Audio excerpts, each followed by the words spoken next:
Yeah, Warren, welcome. Thanks for talking to me. I just realized that we first spoke about 2 years ago when I was on tour with Sigman in Los Angeles, and we came visit you at your studio.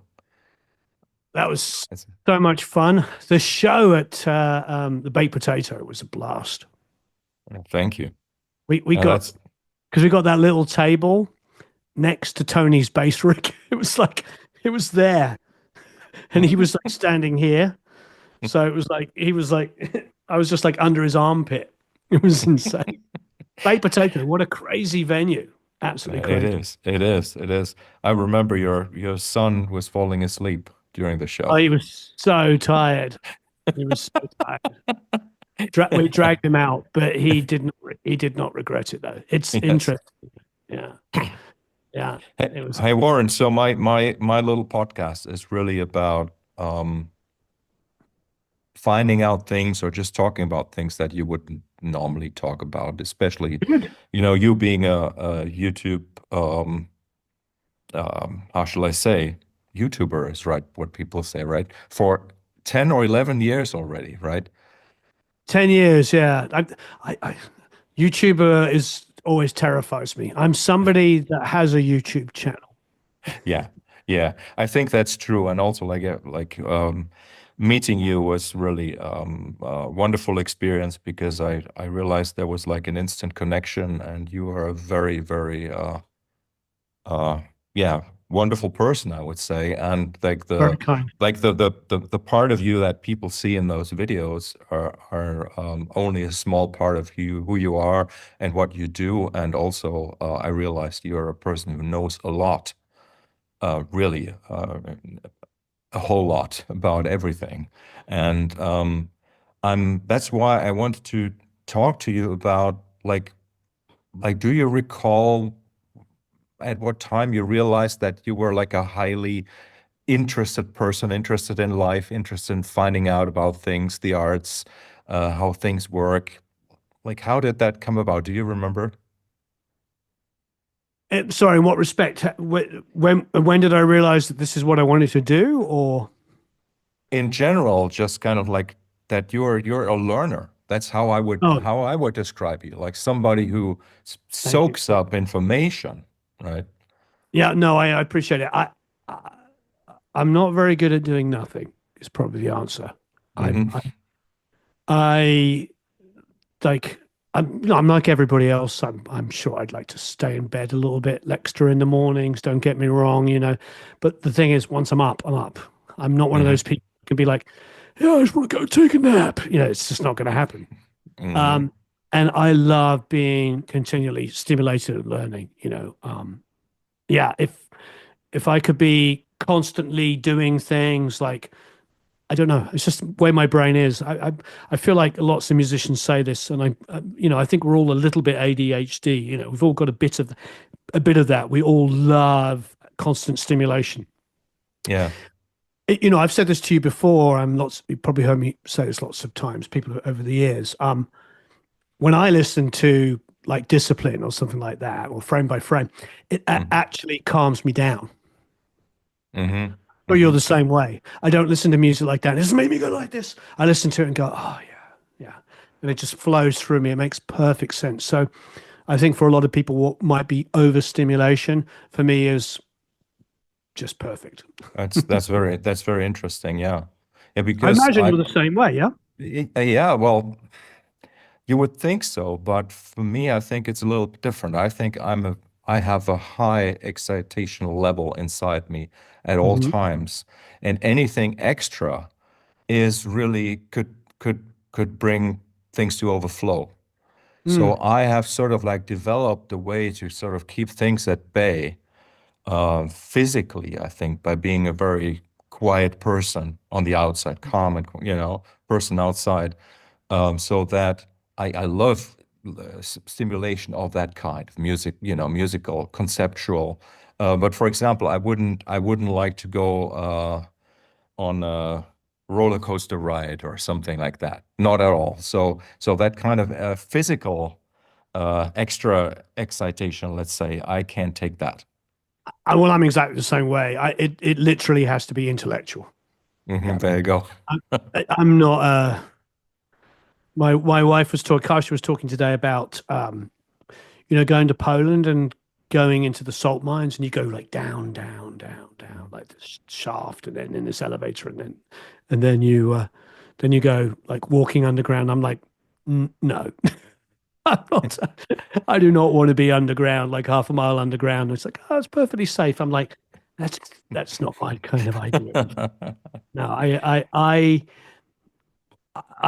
book, great movie, um, musical instrument around, all of those things. That keeps me super happy. Yeah.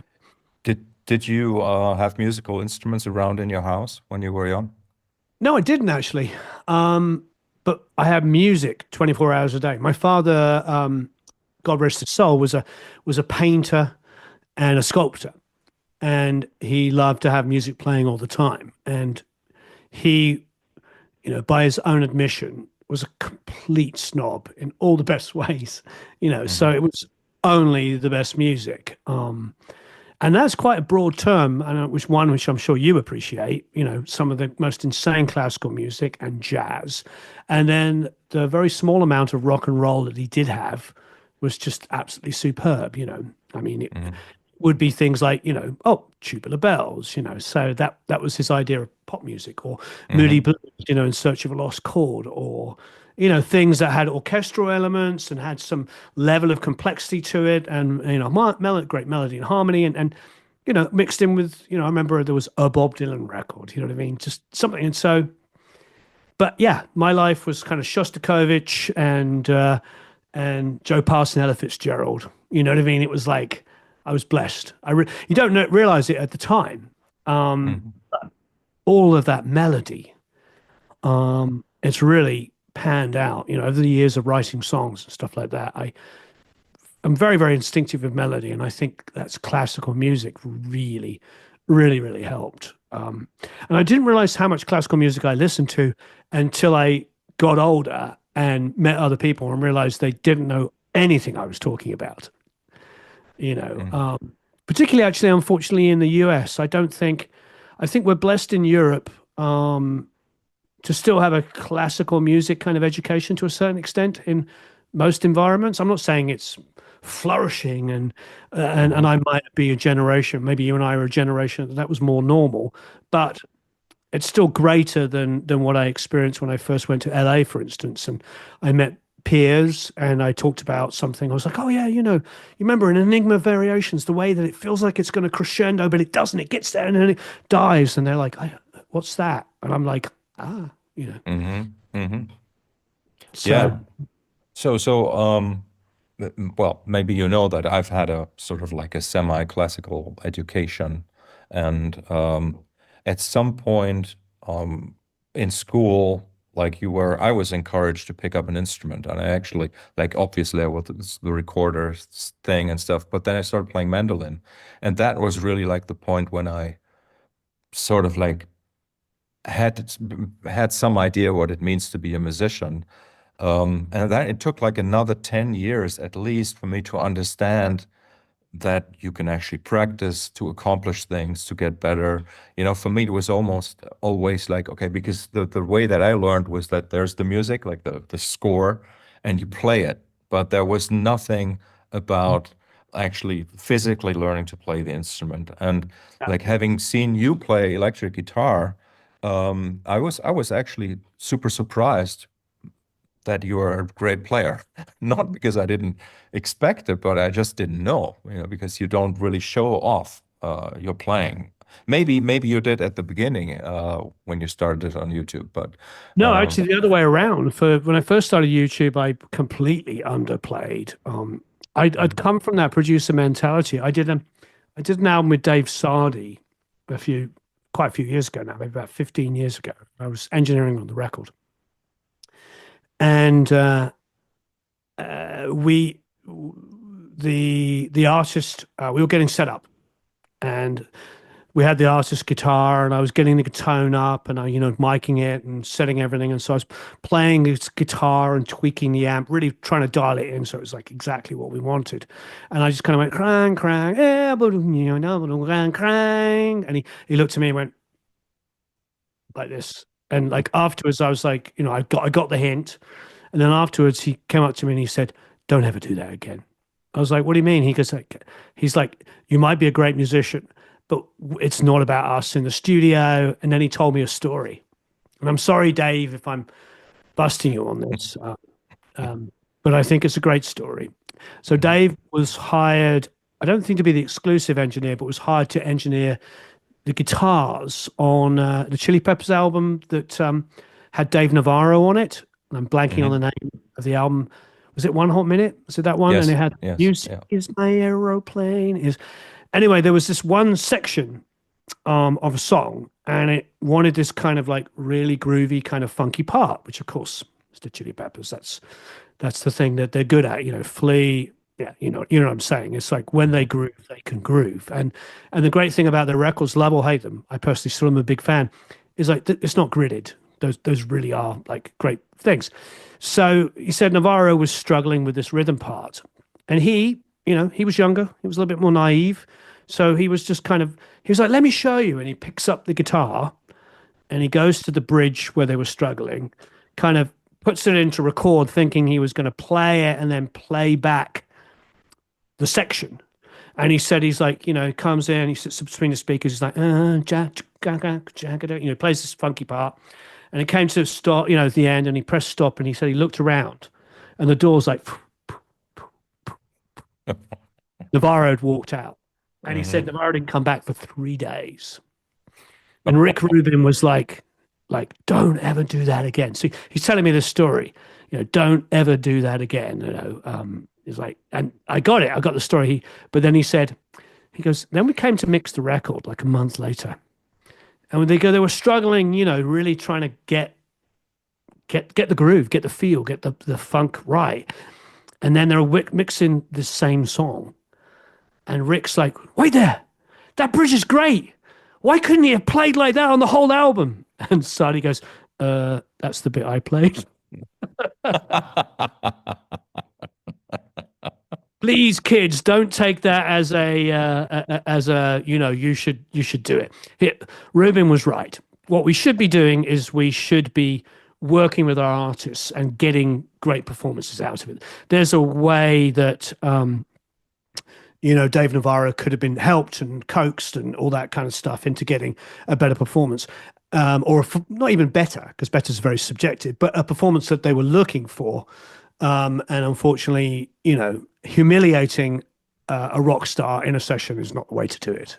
Don't actually anybody. You don't have to be a rock star. Humiliating the artist. So, Yeah, yeah. so I think when I first started the YouTube channel, I would underplay deliberately. I remember doing a demo on a Focusrite, and I wrote this really dumb kind of quick funky thing, and I was like really underplaying everything, not trying to do the clever stuff, not trying to show off anything, because I was like, that's my job. I'm a producer. I'm not trying to sell myself as a, the guitar player, look at me. Mhm. So when you made the switch from being a touring or playing musician to engineer producer, um, was it easy for you to kind of leave the playing behind? Yeah, because I was always doing both. It was Hmm. never really, well, a couple of things. It's like, uh, when my first switch, because I didn't come up as a traditional, I didn't go and work as an assistant in a big studio and come up that way. I was, and you're the same way, I'm sure. I was the guy in the band who also had a recording studio. Pretty crap at first, but I always recorded. I recorded my band's demos. So I would, I got my band signed from my demos. I would do that. Hmm. Um, So they were always running in parallel together, number one.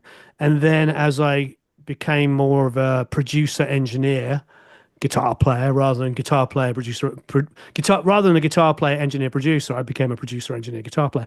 When it started happening like that, it actually became quite a lot of fun, because a solo artist would come in and suddenly I could co-write the song just like I would with the band in my band, and I could play on it as well. And so it was actually kind of a win-win.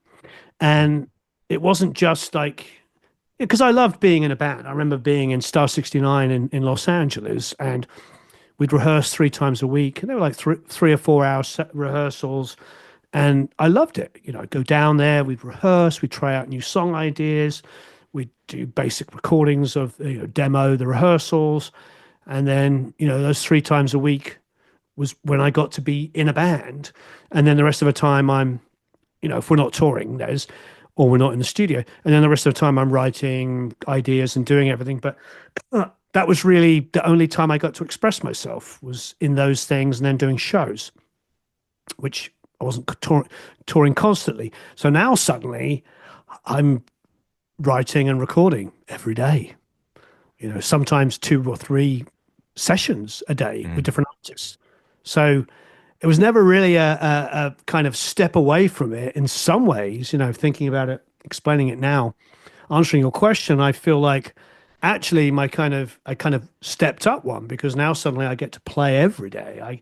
Not that I wasn't playing every day, but I get to be creative every day. I have to think of what's best for this person's song, this person's song, and this person's song. Like I said, sometimes 3 songs a day. And I'm just, probably like yourself, I've always got a guitar in my hand when I'm tracking. I've never had to chart a song in my life because I'm playing along with it. Mhm. So it's like, oh, I really feel like we should put that second verse and reinforce the chorus with some stereo acoustics. Let's go and record that. And I just walk into the live room and record it. Mhm. You know, I'm not going, oh, now I should chart the song. It's been in my head. I've Mhm. already, I've already learned the chords quickly. I've heard them, so I know what they are. I picked out the melody. I know where the vocal harmony should be. It's just instinctive, because you're in the song and you've got the guitar in your hands. You know exactly how it is. And so to me, it was kind of the dream job, to be a musician, producer, musician. Yeah, I think what happens at some point if you're um, have those three hats on, right? Producer, player, and engineer, is that you're so involved in the creative process of creating that, as you say, it is something where, and that's fascinating to me with certain artists also, like where, like, how do they know when they start here that they'll end up there? And Mhm. to realize that it's something that our subconscious, as we train ourselves to be producers, or sound creators, sound world creators, let's say, what happens is that at some point you have an intuitive knowledge of where Yeah. things go, and you just act accordingly, and you don't have to think, and you just track, as you were saying. And let me ask again. So you said you've always done this, like to record and play. So when did you start playing? When did you start recording? I started super, super late, like really, really late. At least to me, it was late. Didn't actually pick up a guitar until I was 15 years old. Hmm. And Same here. yeah, good. Yeah, I think we Hmm. talked about this before, which is, unusual for all my friends. Y- you know, all my friends at school had already been playing 3, 4, sometimes 5 years. Um, much before me. And so I think in some ways, maybe this is your experience too. Actually, starting late was a bonus because I had to play catch up. So by having to play catch up, I had to practice more than everybody else. And that's a great thing to be forced into. So I would like go around to a kid's house who've been playing guitar since they're 11. I'm 15 years old. So they got 4 years on me. And I'm learning my first 3 or 4 chords. And I'm kind of frustrated that they can play this song. And I really want to learn how to play that song. So what do I have to do? I have to go back and I have to learn. I have to put in 3, 4, 5. I mean, by a year in, I was playing 6 hours a day. And of course, by a year in, I was better than all the kids had been playing for four Hmm. years, who had just been kind of learning at going to do some lessons, maybe playing once or twice during the week, brushing up on the song before they go to sit with their teacher again, just to prove that they could play the song. And they were sort of thinking that was how you learned an instrument, that you were sort of going to learn an instrument with a teacher, just like, when you do schoolwork. You go to school, you learn some mathematics, they give you an hour's worth of homework a week, and you go back and do your homework. And then you go back to mathematics the next Tuesday, and then you go home and you do an hour's worth of homework. That's the problem, I think, with kind of music school, with teaching at a high school level, is that you see the instrument like that, where I was playing catch up. So within a year, I was as good, if not better, than all the kids that have been playing for 4, 5, 6 years, because I wanted to be as good as them as quickly. And of course, you learn how to learn. I think that's a very Malcolm Gladwell thing, isn't it? He talks about that once you've got your 10,000 hours in any given subject in life, you can kind of transfer that to other subjects. It doesn't mean that you're going to suddenly be a mathematician because you're a great guitar player. But what it will teach you is, if you want to learn mathematics, you know how to learn now. Your brain has opened up that possibility. You know how to push through things. You know how to stay motivated. And, I think that was a blessing. Was that your experience as well, starting late and already having friends play? I mean, for me, it was even later. It was when I first met Robert Fripp that I actually understood that I could actually have a dream, let's say, and then follow through by practicing. So for me, it was later. I was 18 or 19 when that really happened. So Okay. I never really had I never wanted to compare myself with others. So I wouldn't know if would even, also I never learned to play songs. I'm coming completely from like sort of like a Sure. classical background, and only I started making my own music when I was 15. I was writing for a guitar orchestra.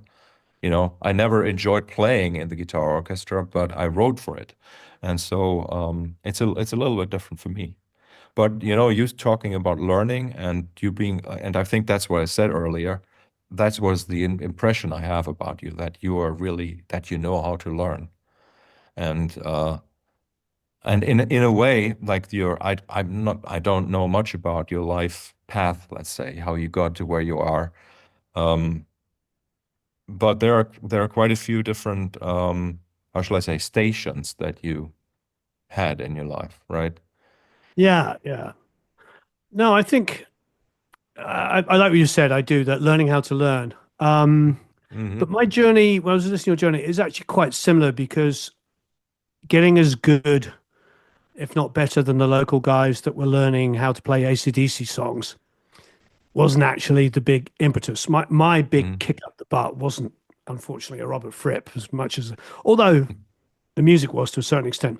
Mine Hmm. was moving to the north of England and meeting this guy called Ollie Alcock, who was in a band in the 70s called England, who was signed to Hmm. Jet Records. And his old singer and bass player in his band was John Waite, had that massive hit in the 80s, Missing You. And so he was a very inspirational guy, because he'd had, a level of success, but he also had massive respect as being like a player's player. He had the best left-hand legato I'd ever heard in my life at that point. I didn't know you could do that. And I sat down with him, and he went, "You need to listen to Alan Holdsworth." In fact, this is the weirdest thing. There was like 4 or 5 players that he's like, if you want to be a guitar player, you've got to have Alan Holdsworth's legato. You've got to have Al Di Meola's right hand picking technique. You've got to have the feel and the expression of Jeff Beck, and you've got to have the weird left of center of Robert Fripp.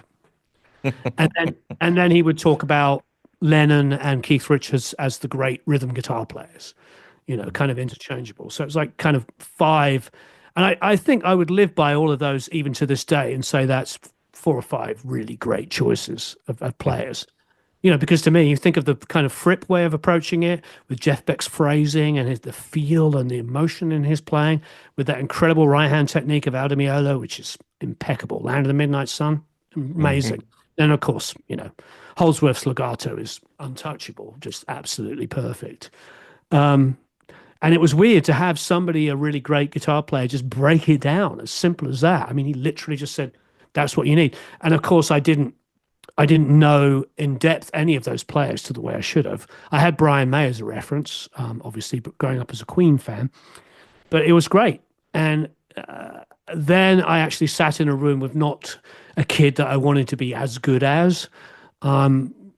He's not a household name, obviously Ollie, but he is a phenomenal guitar player. So I actually got to sit in a room with a proper, like A-list player and go, "Oh, okay, that's what you've got to do. You can't just be local hero.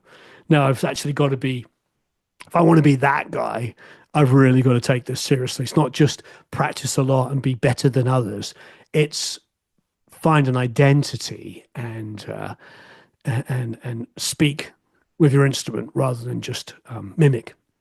I hate to go there, but Go there. at that time, I don't know, like late 80s or mid 80s, late 80s, it was Yep. still super difficult to find teachers, let's say, or Oh, even yeah. information about how to do a good legato, let's say. Or it was really something you had to have the energy to actually look for the materials in order to learn. And Yeah. that's something has completely changed, obviously. But I still remember when I first found a copy of The Advancing Guitarist, McGoodrick. I don't know if you know that book, but Yeah. there are some sort of like uh, yeah, works like that were very important to me. Yeah. No, I agree. It's very true. I mean, there's this handful of things. I mean, there's some gold standards, isn't there, from forever. Joe Pass Guitar Style is probably the most influential book I ever found. So Um, did Ollie show you stuff or? Well, he showed me stuff. I mean, I remember he showed me a few things. One of the he used to call it the 36th note, which is the audible, audible, audible. And it was like these exercises where it'd be and that just kind of like completely changed how I looked at playing guitar. He Mhm, just was like, I was just like, oh my goodness. But his main thing was like he showed me exercises and then he pointed to me towards music. So it wasn't just like, here's some exercises, like a lot of modern kind of YouTube, Instagram guitar players, kind of thing. You hear all of the technique and the exercises that they play, but you don't hear much of the music. He was definitely a music guy, you know. mhm, mhm. Um, all of his references were, yeah, here's Holdsworth. You know what's weird? The Holdsworth stuff he first played me was the stuff he did with John Heisman, Tempest, that band Yeah, Tempest. yeah. You know that song? Oh my God, what's it called? Um, You know, I don't oh, know. called something Her. Hmm. Uh, Yeah, I mean, I saw John Heisman live in the early 90s, yeah, funnily enough. that would be amazing. Yeah. Yeah, so Tempest 72 to 74, John Heisman, Mark Clark, uh, Paul Williams, Holdsworth. Oh, it's called Strange Her. Strange, like stranger, but strange her. Hmm. The guitar playing on that track is Okay. absolutely insane. It just doesn't sound like what music. It was recorded in 1972. And you hear it and you're like, oh, okay. Because I remember reading in the 80s that Van Halen was like, oh, I got all my legato from Holdsworth. And I remember thinking to myself at that point, I hadn't heard Tempest. And I remember thinking, yeah, I get it. Holdsworth's got this great legato, but it doesn't have quite the sort of bite that the Van Halen does. Not that I was making one better than the other. And Hmm. then I Tempest, and I was like, oh, okay, now I get it. This is Holdsworth can rock when he wants to. He can be a rock guitar player, a very, very, very clever rock guitar player, but he can also be a rock guitar player.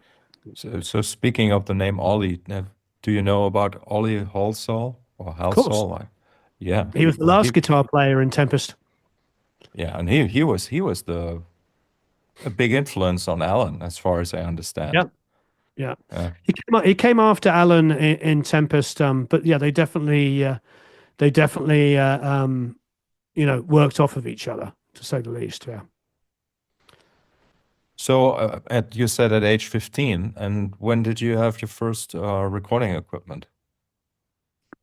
Well, not to, I don't like hard luck stories, but I didn't grow up with very much money. My father being a painter and a sculptor, an artist, didn't. I always joke with people, having an artist father is like having a bass player father. Oh. But only musicians know what that is. What's the joke? What do you say to a bass player with a job? I'll have What? fries with it. So I'm just kidding. I've got so many friends that are incredible bass players. I just think it's funny. I like saying that to like somebody like my old friend John Button, who's the Who's bass player. We used to be in a band together. You can say those kinds of jokes to him. You're playing with the Who, but this is the joke I'm going to make. It's quite silly. But anyway, yeah, it was. I think you know not having that much money as a kid and was great. My father, I always say my father and I built my first electric guitar together, but that's a complete exaggeration. I helped sand the body and the neck. The bottom line is he built it. He built the body and the neck, and we did buy parts. We bought Dimarzio VS1 pickups, which was great. And we had some shallow machine heads, so we didn't build everything from scratch, but the body and the neck and everything were all built by my father, Mhm. and with me sanding. But um, so there was definitely an advantage to doing that, to building something yourself and not having money. Think it probably, it sounds like such a, all joking aside, kind of a boomer thing to say is like, oh, you don't understand, kids. I did it myself. What's the walk to work, 120 miles uphill both ways, walked home, and. So so that's why I don't like the hard luck stories because they always sound like, oh, you don't understand. But no, I think there was a certain advantage, but it did mean the disadvantages were real. So it meant that my first recordings that I did, I remember borrowing a 4-track, and it was whatever the one that had the two inputs. Was it a Porter One? I think it was a Porter One. It was a Tascam Porter One. When did that come out? I'm looking it up here. Mhm. You're gonna keep the Warren, yeah, Porter One. Wow, £100 still. Oh no, that's a plug-in. That's a plug-in boutique. Porter One vintage, £300 plus tax. Jesus, Mary and Joseph. I think that's more sophisticated than the one I had because that's got 4 inputs. The one Mhm. I Mhm. had 2 inputs, but it was a 4-track, but you could only record 2 tracks at once. So I don't know what that one was called. Oh, it might be a port. There it is, Porter O2 maybe.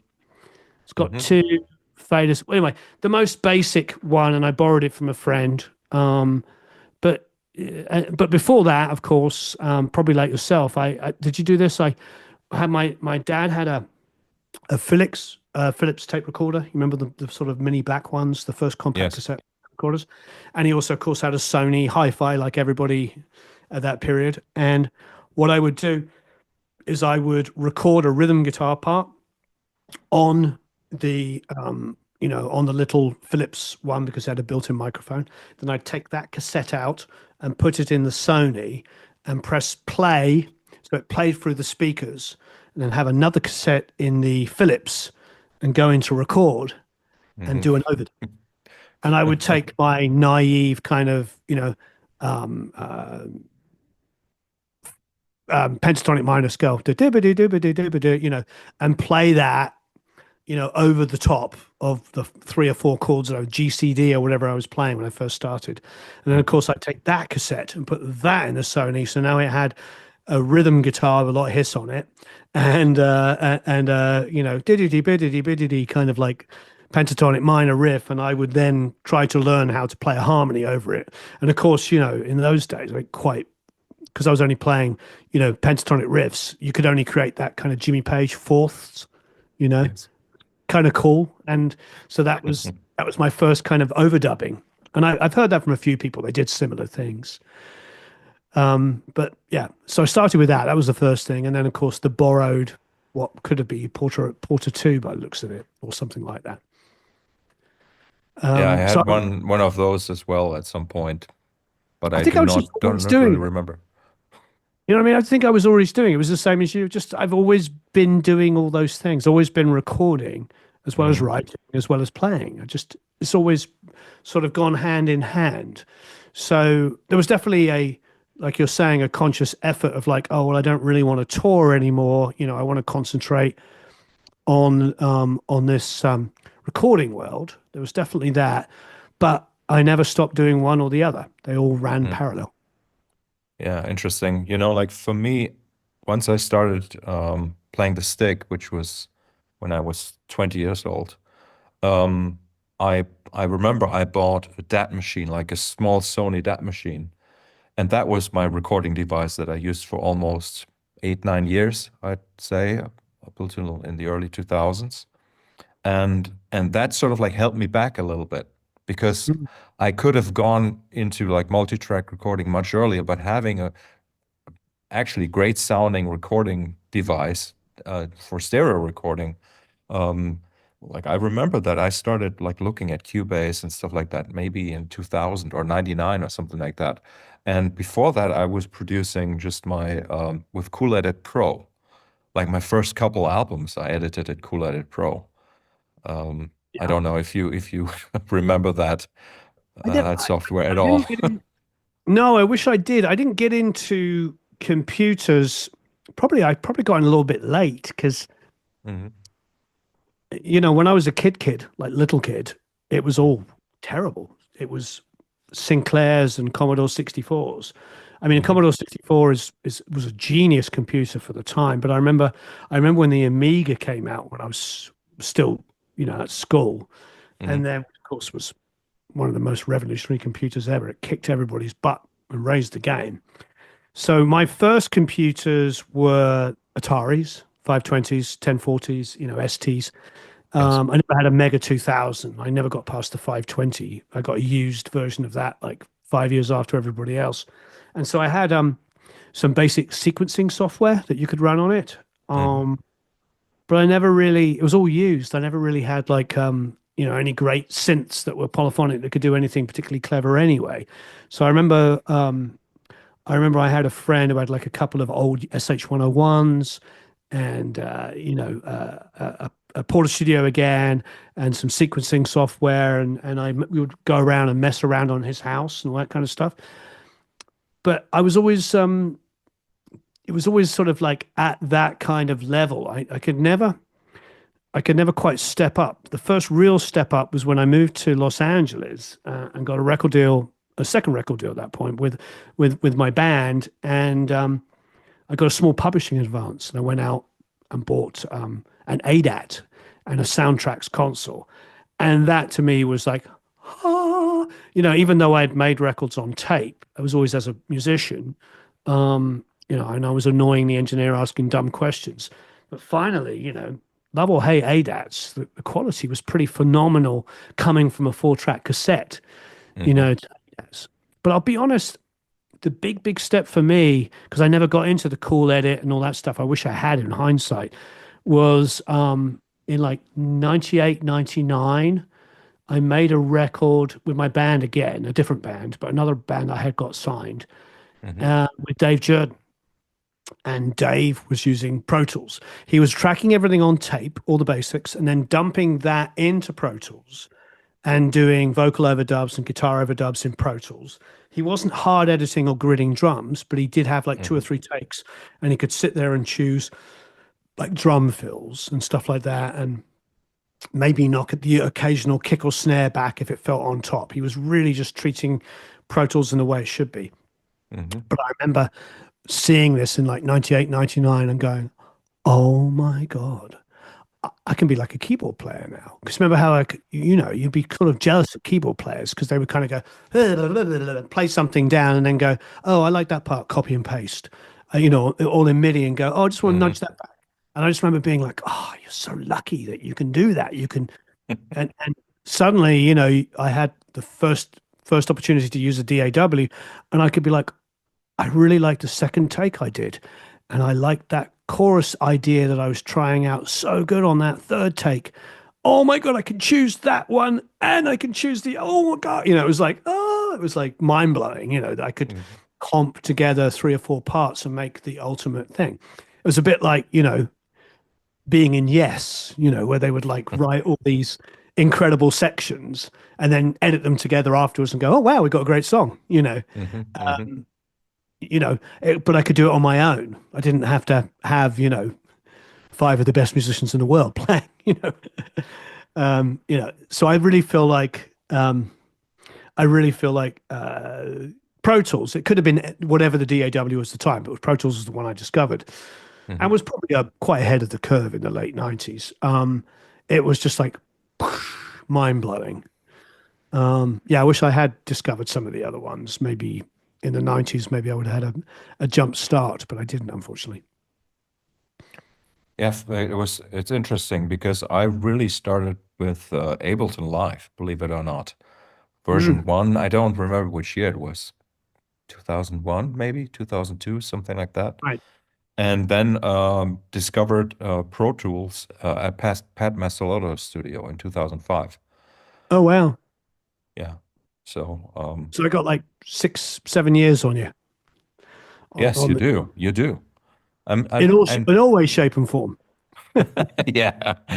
So, which production was your first really successful one?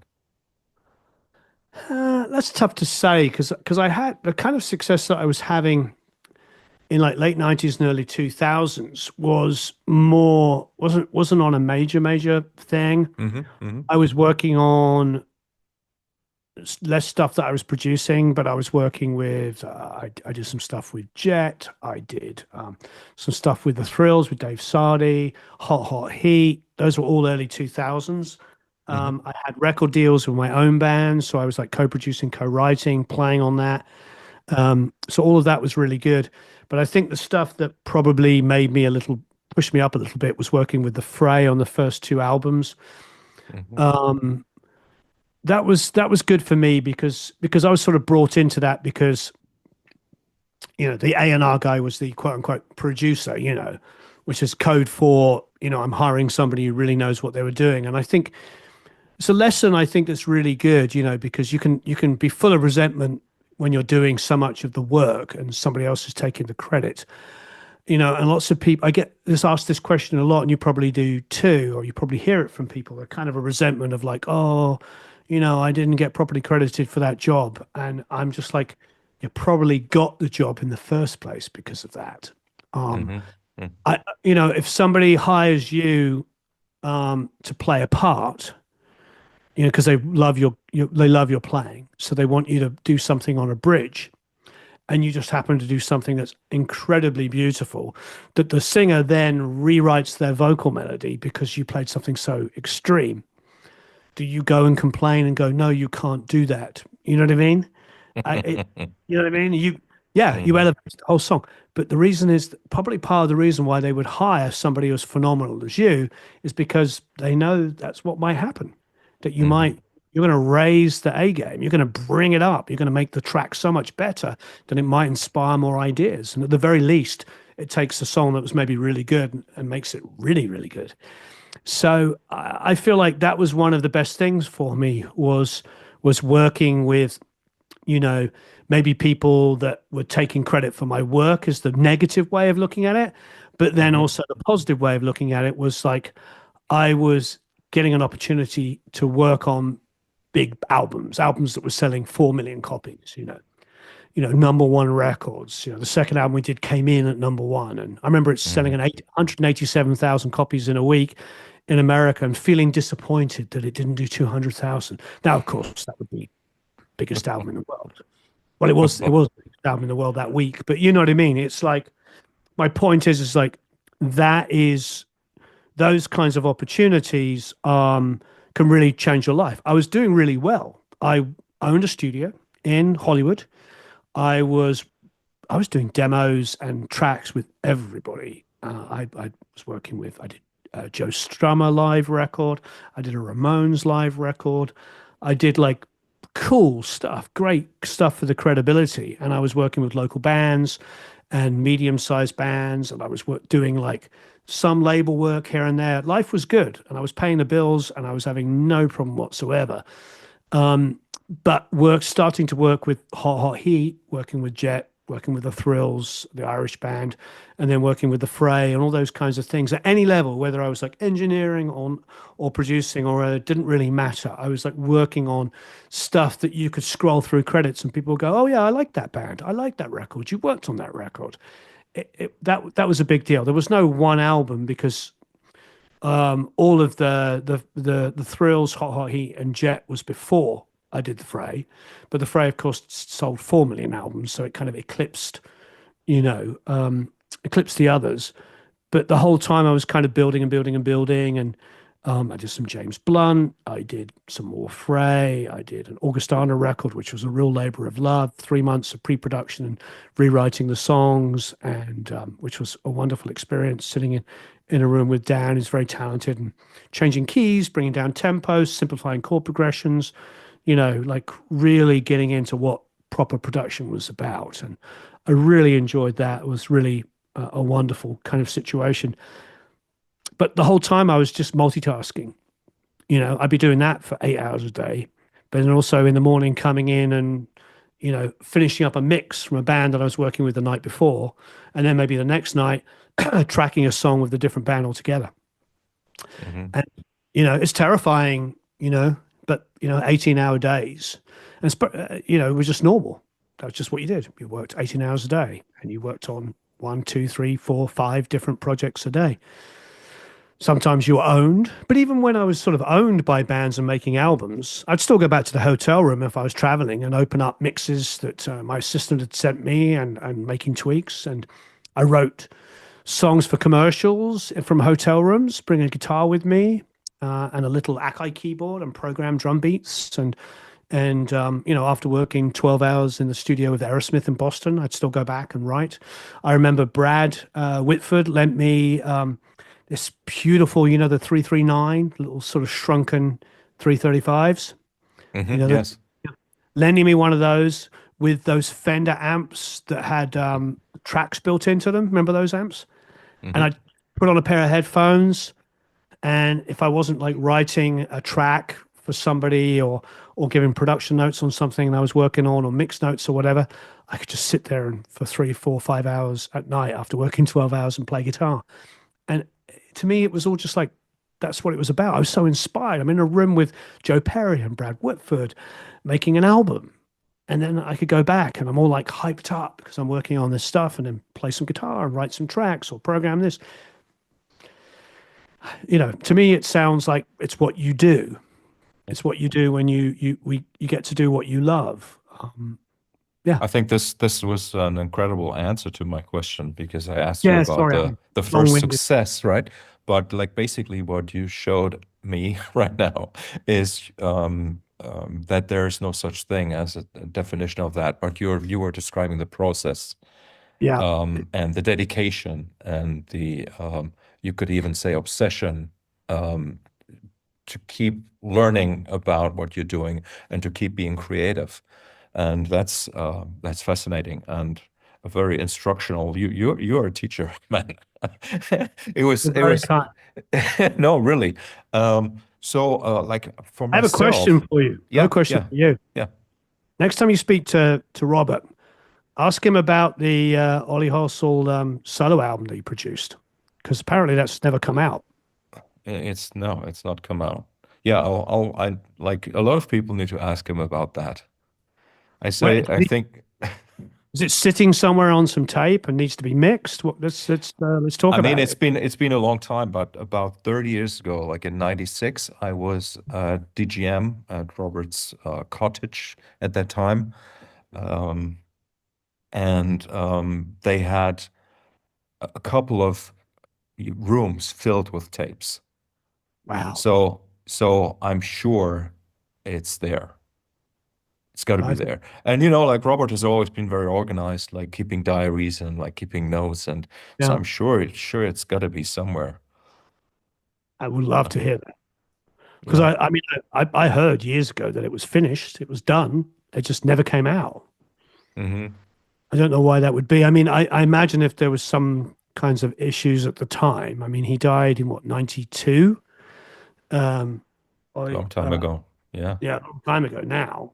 Yeah. So you'd think there may have been some legal issues, there may have been something, but Hmm. who knows? I'm just speculating. But I would hope that all those years later, we could get to hear it. Like, I'm sure it's amazing. I'm sure pieces of it are absolutely incredible. If Yeah, not all of that's I also like I heard about sessions like with Fripp and Scott Walker, and them. I don't know if you know about that. Um, yeah, I think there's just, but like on the other hand, me also like mostly being a musician, composer, creator of my own music, um, I do trust my decisions, what to put out and what to not to put out. So also sometimes I'm wondering if something doesn't see the light of day, I also say, okay, there may be a reason for it, like there may be a creative. I think as like how do you call that? Like what do you say, fly on the wall, or how do you say it in English? You On the you want wall. to, yeah, you want to learn even about the things that have not been released. But in terms of like official like music that makes it into music history, I think it's artists usually have a good sense about what to put out and what not to put out. I don't know if you agree with that, but No, no, I totally agree. I suppose I'm more speculating on, context of like that's probably true, and probably 100% of the time, but I'm just speculating now. The 33 years after he died. Just nudging. Maybe we could hear it. hey, so I'm wondering, so that mode of I know that you're still like that. You're still a busy person, right? But um, this obsession with music and work, has that taken a turn for you once you started also using social media and your videos, YouTube? um, I mean, yes and no. I mean, there's obvious things that had to change and have changed. Um, but nothing really. I feel like you, you know the thing about doing it now, as you pointed out, for 10 years, the first couple of years, it was just kind of like I said, from 9 to 11 and Hmm. every day. And then you start doing studio tours. So you'd maybe not get, because most musicians will start about 11. So go 11 till 1, then rush back to the studio and work from 2 on. And then it became a bit more of that and a bit less of this. It definitely has morphed, but the same work ethic um, is employed in everything. So I don't really see it as being that different anymore. I feel like what I do is what I do. And I think doing social media to the extent I do is just to adjust I just apply the same way of dealing with it as I would anything else. Like Hmm. I don't rarely ever think about what the right thing to do is for the algorithm. It's more about what's the right thing to do. I think that's where certain YouTubers are really smart. But it's also smart's a very loose term here. Also, it's very disingenuous. I can't do a video on a subject that's a rant. I can't put up a title of a video that's so not what the video's about just to get clicks. You know what I Hmm. mean? Hmm. So I'm not the best one to ask from that perspective because I feel like I've maintained the same kind of level of doing things, delivering things. I've people ask me about you know, choosing stuff to demo. Um, I try not to do negative demos, meaning if something is not very good, I just don't put the video up. Yeah. Somebody sends me something to try and I don't like it, you won't see a video on it. There was an exception recently where I was asked to demo some speakers Hmm. and they had been showcased by a lot of channels. And I know they were offering proper money to showcase them. Hmm. I heard these channels demonstrating these speakers. They may be German, by the way. I'm sorry, but Hmm. and I was like, oh my goodness, these sound awful. There was one review I saw where the guy didn't even play the speakers, didn't even listen to them, didn't have Hmm. any kind of talk about how they sounded, just talked about their features. And it Yeah. got a lot of views, and everybody's like, "Oh my God, it's so great! Yeah, it has this feature and blah blah blah blah blah." And I heard the speakers, and I was just like, "These are horrible, nasty mid-range boxes, and they're quite Hmm. expensive." Um, so I was like, "I'm sorry, I can't do a demo." And then I thought, well, I want to do, but I've been sent the speakers. I was like, I want to take like a bunch of speakers that I've got, like 7 or 8 pairs of speakers, and do like a blindfolded test, like, well, not blindfolded, but without me doing commentary. So we put Yeah. up all Yeah. sets of speakers, played 2 tracks, had a Neumann dummy head with a pair of Earthworks mics, and let people download the multi-tracks and just let them hear what they sounded like in my room. My room's great. It's designed by Jay Kaufman. It's an absolutely amazing room, Hmm. and didn't have any commentary and just put the thing. And of course, everybody's like, yeah, this speaker sounds great. I kind of like that. Everybody has like a different opinion of what they like. Every time those speakers came on, God, they sound awful. You know, Yeah. so that's the closest you're going to get for me to be a rant or a rant. Just kind of present it in a completely unbiased way against other speakers of a similar ilk and price range, you know. But most of the time, if somebody says, why didn't you demo blah blah blah blah product?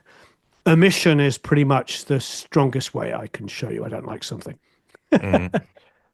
No, I mean you always present things with respect and heart also, I think, Thank you. and I think that's super important. I feel like um, there's so many good products out there that are good for. There's a handful. I'm sure you approve. There's a handful that are good for everybody, Mhm. and then there are a certain amount of products that is only going to be suitable for a certain kind of audience. And so I try to find what that product's good for. Like I remember when UAD bought out the Vault, and it was like Mhm. this little small, like the one I had was the 2 channel one, and it had like a built-in 1176 compressor, and it had a way of driving the mic pre, so it overdrived in a really quite tasteful way. So I did a demo, and I talked about, and I made a very, very, very, very like pointed kind of discuss. I created a very pointed discussion, like basically, are you the guy or girl that likes committing, you know, certain sounds? Did you grow up listening to and loving music by classic rock artists and stuff like that? Do you want to build in that grit and compress to tape? And you want something that's portable that you can take with you. And you're sitting, like for me, I'm sitting in a hotel room, I'm writing a part. I don't have a Neve 1073 with me, traveling Neve 23. I don't have a 1176 and I don't have a U87 and a couple of, I'm just got me and a laptop. Then this is for you. This is the perfect product. And it's interesting. And that's how I presented it. And I'm sure there was some, younger people that wanted to get one for that same reason. But, a few Mhm. people were like, well, I wouldn't buy that because it's not this, this, and this. And I was like, I know. That's the Mhm. reason why I didn't present it that way. So for me, it's like you know what I mean? I think that's respectful because it is that particular piece and many other things like that are great pieces of equipment and they're designed for people that want that specific sound. So, but I could have reviewed it from a more global perspective and say it sucked because it Mhm. didn't do what 90% of people want. This was aimed at 10% of the music makers, not the kind of 90% that want sterile is the wrong word, but most people are looking for a very transparent, print that they can then use, plugins on to shape, which is a very Yeah. admirable way. Totally understand. But that's not what this piece of gear was. This was, boom, you know, got the sound straight away. Great. Overdrew the mic pre a little bit, compressed it to tape, boom, done. That's the guitar sound. I won't even have to mix it. It's done, you know. That's probably for somebody who knows when something sounds good and isn't waiting for the mix to make everything sit together. Um, so to me, anyway, a long statement to what you were talking about, but it's just like finding that you know it's important to me to not just make a decision that I'm going to complain about something and then try and find something to complain about.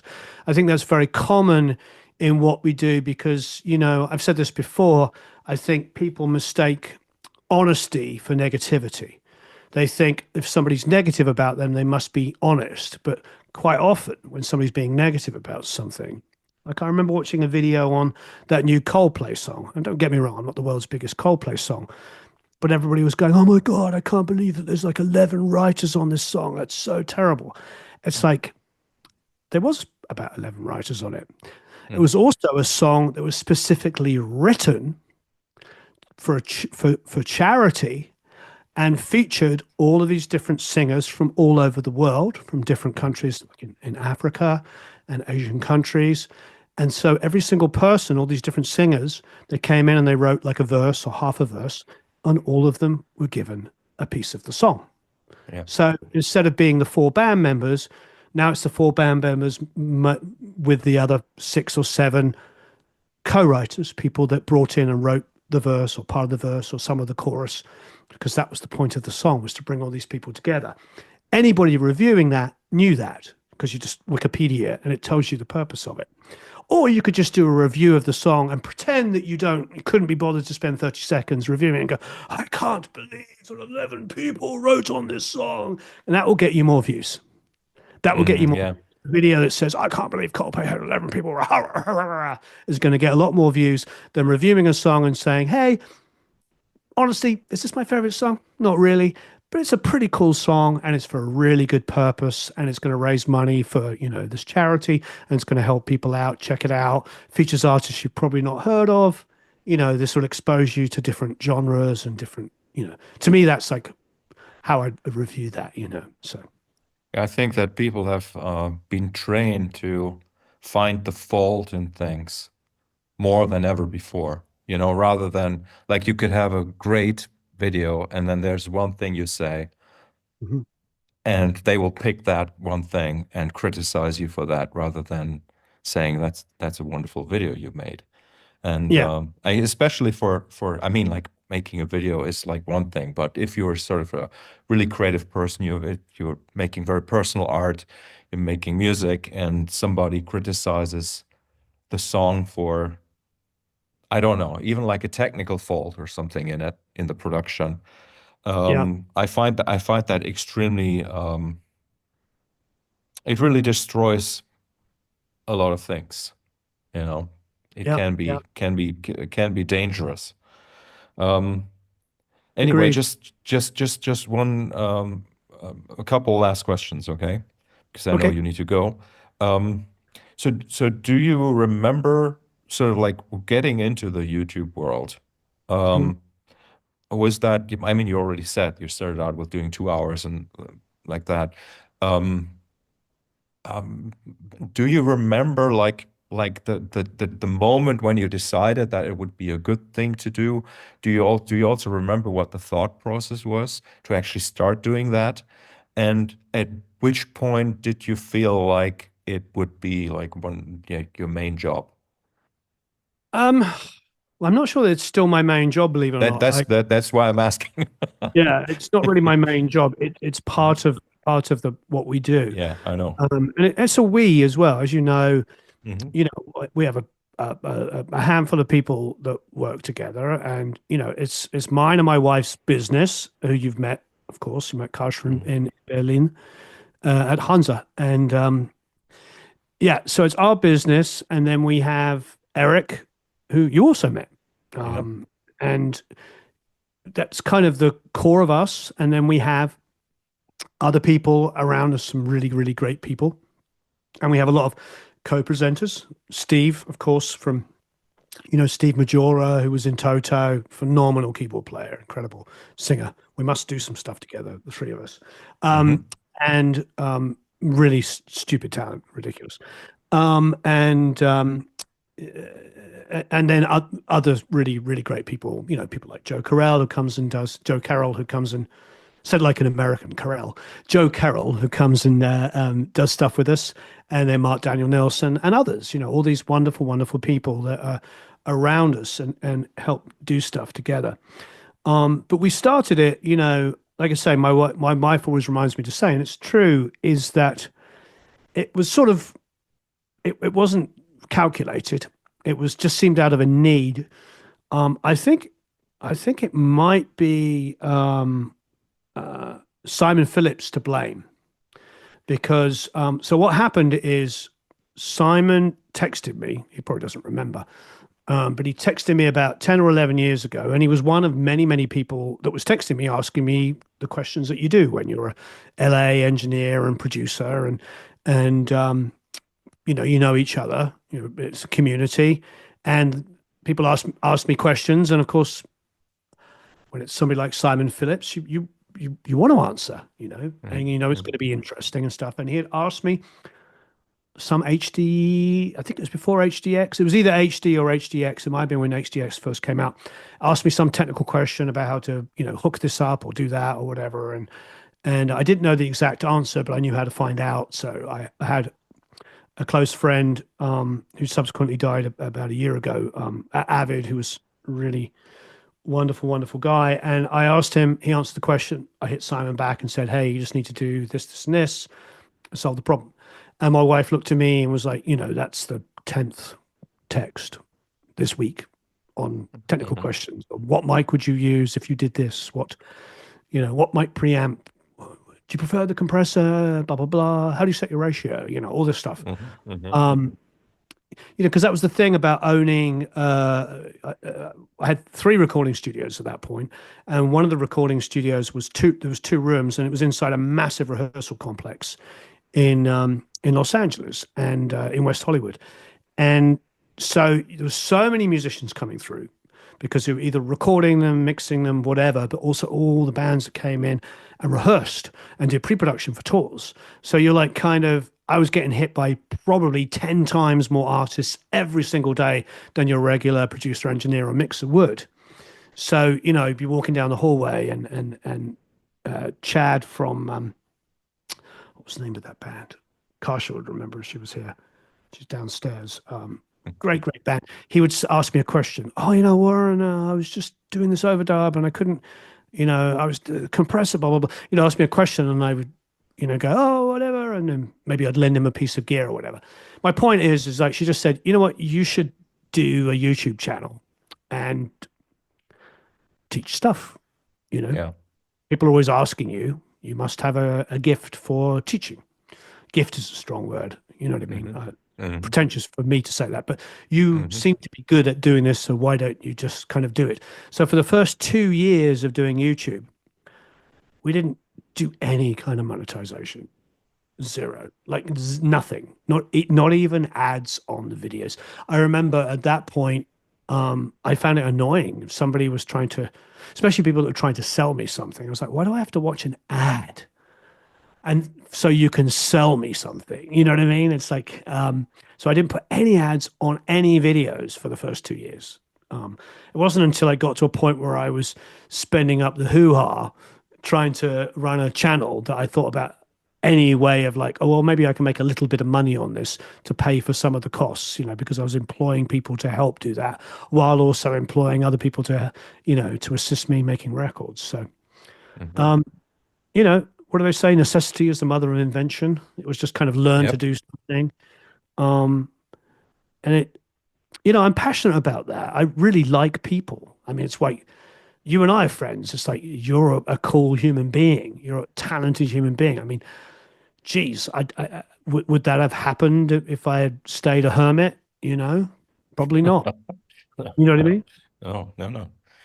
No, I So think it's just fascinating because like that theme um of learning and then at some point passing on what you've learned, Yeah. that seems to be like the cycle, right? That's the cycle. And I think it's wonderful that you have actually always been open to actually learn and pass things on. And like the at Hansa, the second time we met here, you had that workshop.